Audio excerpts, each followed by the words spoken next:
Bonjour à toutes, je suis ravie de vous retrouver sur cette chaîne Une fille manager. Je suis Valérie et je vous accueille aujourd'hui pour une nouvelle vidéo et des conseils en management. Alors bien sûr, pensez à vous abonner à la chaîne pour pouvoir régulièrement profiter des partages d'expériences que je vous livre ici. Et puis, on y va tout de suite avec le sujet du jour quelles sont les 10 qualités, les 10 savoir-être qui sont essentiels selon moi un manager. Alors effectivement, quand on manage une équipe, bien souvent on parle de compétences avec des savoir-faire, des techniques finalement de management. Donc ça c'est important effectivement de maîtriser la technique pour bien manager. Et d'ailleurs au passage, si ça c'est un sujet pour vous, sachez que j'ai une formation en ligne qui s'appelle Leadership Authentique, dans laquelle je vous aide à apprendre, à communiquer, à faire des feedbacks à votre équipe, à mener les différents types d'entretiens, à animer vos réunions d'équipe, à mieux gérer votre temps. Donc vous avez comme ça un certain nombre de modules et si ça vous intéresse, je vous mettrai le lien en barre d'infos, n'hésitez pas à aller voir. Alors, au-delà des compétences en termes de savoir-faire, eh bien il y a des compétences de savoir-être et c'est ce qu'on va voir aujourd'hui. Donc j'ai listé les 10 qualités qui sont essentielles selon moi à un bon manager. Première qualité, c'est l'humilité.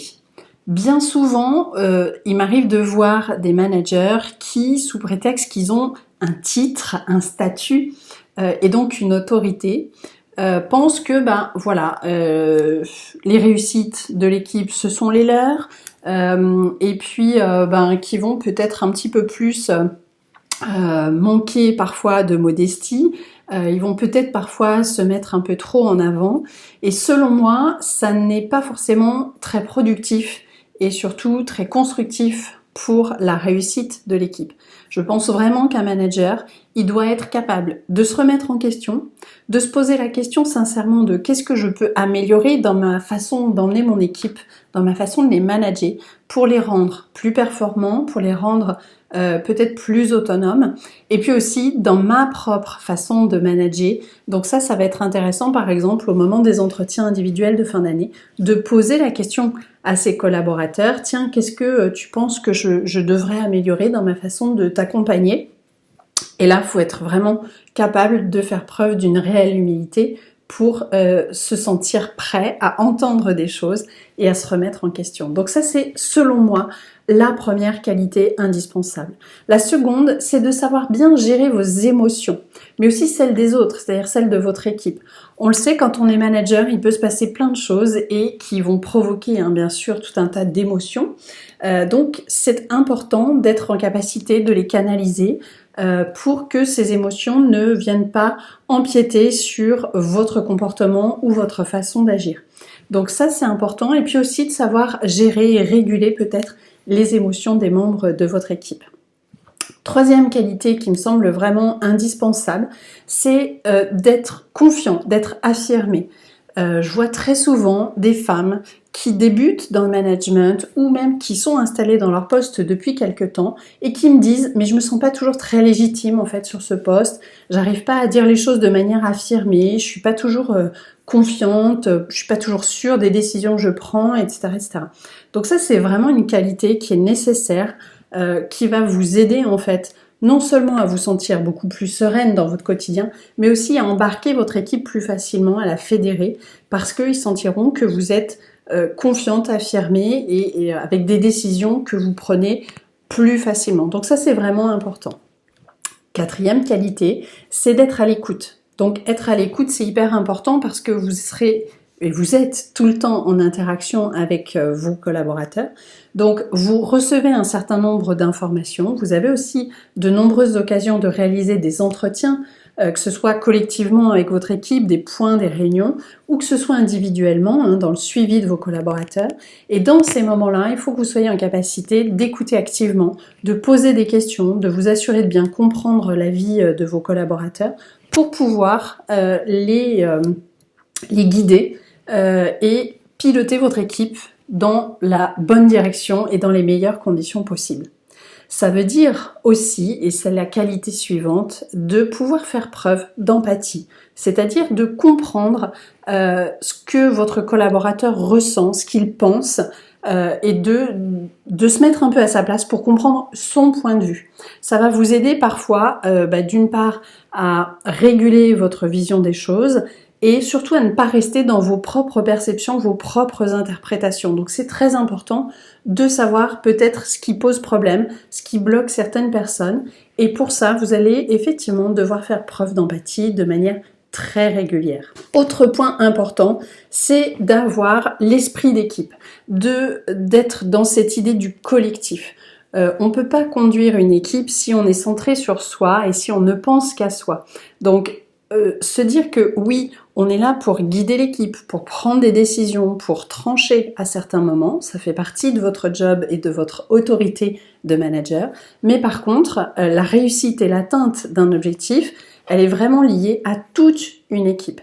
Et si à certains moments, on n'est pas dedans les objectifs, il faut aussi être capable de se dire comment est-ce que moi, j'ai empêché ou qu'est-ce qui a fait que je n'ai pas permis à mon équipe d'atteindre les objectifs.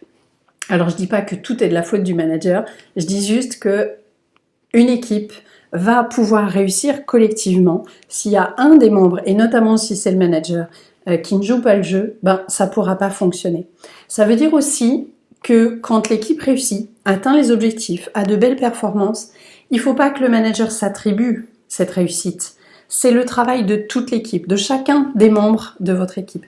Ça veut dire que par contre, si je rencontre des difficultés, que j'essuie des revers, des échecs, eh bien en tant que manager, je dois en prendre l'entière responsabilité. Et ça aussi, ça vous rend beaucoup plus crédible auprès de vos collaborateurs. Autre qualité qui selon moi est indispensable, c'est d'avoir cette capacité à motiver, d'être le motivateur, un peu le moteur de l'équipe. On dit le leader est là pour embarquer l'équipe et la fédérer. Ça veut dire qu'il doit pouvoir féliciter, encourager chacun des membres de son équipe, pouvoir remercier aussi pour le travail qui est effectué, pour les efforts qui sont fournis. Et ça, c'est vraiment nécessaire pour, encore une fois, injecter du carburant et faire en sorte que l'équipe ait envie de continuer à travailler avec et pour vous. Donc, avoir cette qualité de motivateur, c'est super important. Ensuite, c'est d'être attentif aux autres. On ne peut pas manager une équipe si on n'aime pas les gens ou si on n'est pas attentif à ce qui se passe pour eux. Donc, s'intéresser sincèrement à eux dans leur contexte professionnel, mais peut-être aussi à certains moments dans leur vie en dehors du travail, sans être intrusif bien sûr, mais de s'assurer de l'équilibre entre la vie pro et perso de son collaborateur. Ça c'est vraiment important et ça peut vous aider à certains moments à dénouer des situations un peu difficiles. Et puis, avant-dernière qualité, c'est bien sûr d'être en capacité de monter comme ça dans l'hélicoptère, de prendre de la hauteur pour analyser un certain nombre de choses et puis prendre du recul en fait, sortir un peu de l'opérationnel, enlever un peu les mains du moteur pour regarder ce qui se passe et se dire comment est-ce que je peux encore améliorer peut-être le développement de mes collaborateurs, comment est-ce que je peux m'améliorer moi, quelle stratégie il faut que je mette en place, et si je suis tout le temps dans l'urgence, tout le temps dans le quotidien, que je prends pas le temps de réfléchir à tout ça, effectivement je risque de tourner assez vite en rond et de limiter les possibilités de performance de mon équipe. Donc c'est important de prendre cette hauteur. Et puis enfin, dernière qualité qui me paraît vraiment importante et non des moindres, c'est de garder son enthousiasme. Quand on est manager, si on veut embarquer les gens avec nous, si on veut les guider et même les propulser, il faut croire en ce qu'on fait, il faut avoir la motivation, la pêche, et donc garder cet enthousiasme que vous allez leur transmettre, leur communiquer pour que eux aussi, peut-être dans les moments de doute ou de difficulté, ils puissent continuer à avoir envie d'avancer avec vous dans l'équipe. Alors voilà ce que je voulais partager avec vous. Je suis vraiment très intéressée de savoir quelles sont les qualités qui vous parlent le plus. Donc n'hésitez pas à me mettre en commentaire ce que vous en pensez, à liker cette vidéo, et puis si vous pensez que ça peut aider des personnes de votre entourage bien sûr, eh bien à transmettre cette vidéo, à la partager, et puis encore une fois vous abonner, activer la petite cloche pour avoir les alertes à chaque fois que je vous mets à dispo une nouvelle vidéo avec des conseils et des partages d'expériences. Voilà, en tout cas je vous remercie, je vous dis à très vite pour une nouvelle vidéo. Bye!